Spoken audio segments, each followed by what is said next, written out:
Growth, development. You hear these words all the time, right? We talk about them like they're the same thing. Personal growth, a growing economy, a child developing new skills.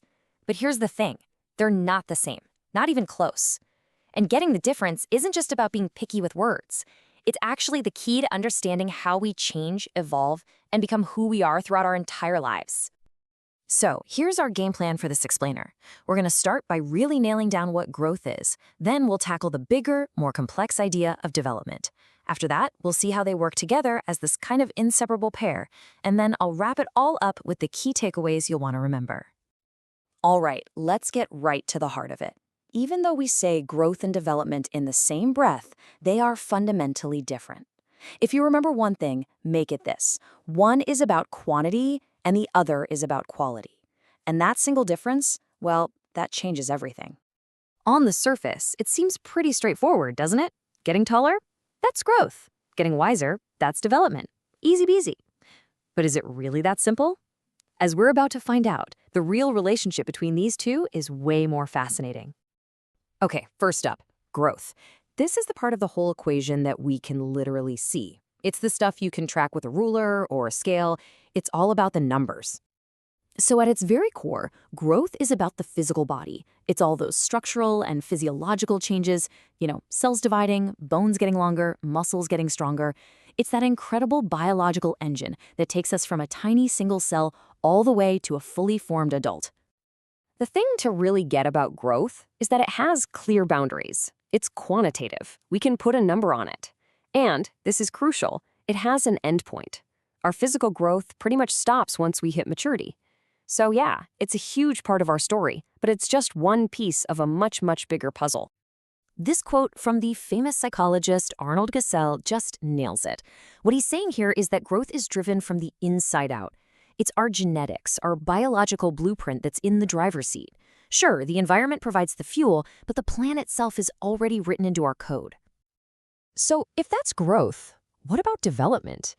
Well, if growth is about getting bigger, development is about getting better, becoming more capable, more complex. Now, notice the words here: progressive, orderly, coherent. This is key. Development isn't just random change.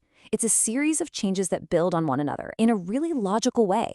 It's the process of weaving together all our different parts, physical, mental, emotional, into a more effective functioning whole. And this is where the sheer scope of development just becomes so clear. Unlike growth, this is a lifelong journey. It starts at conception and it goes on until the very end. It's totally holistic. It's our thoughts, our feelings, our social skills, the whole shebang. And it comes from both our internal programming and our constant dance with the world around us. I really love this quote by J.E. Anderson because it draws such a sharp line in the sand. Development isn't just about stacking up more skills or adding inches. It's about how all those pieces connect and start working together in harmony. That word, integrating, that's everything. And Burke's definition here really drives it home. It's simple, but it's powerful. All the changes we go through over our entire life, that's development. The process, you see, never actually stops. So how does this actually happen? How do we develop? Well, the legendary psychologist Jean Piaget gave us a really powerful framework for this. He argued that our development is pushed forward by the interplay of 4 basic fundamental elements. So think of it like this. First, you've got maturation. That's the biological blueprint, the growth part we talked about.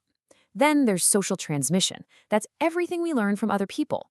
Third is experience. This is what we figure out just by interacting with the world. And finally, you have equilibration.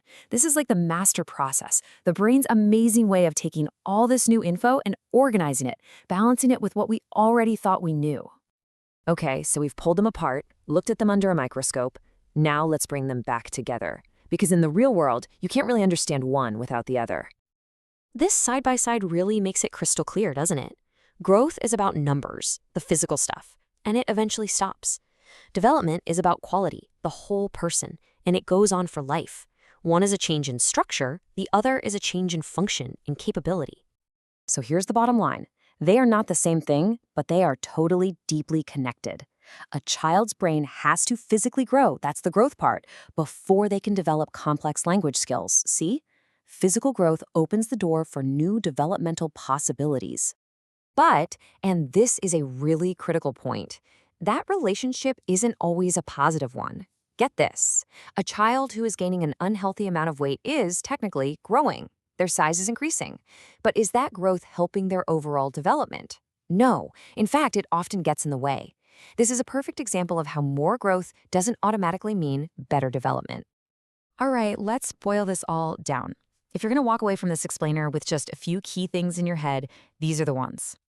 Okay, let's lock this in. Growth is about getting bigger. It's measurable, it's physical. Development is about getting better, more complex, it's functional, and it's lifelong.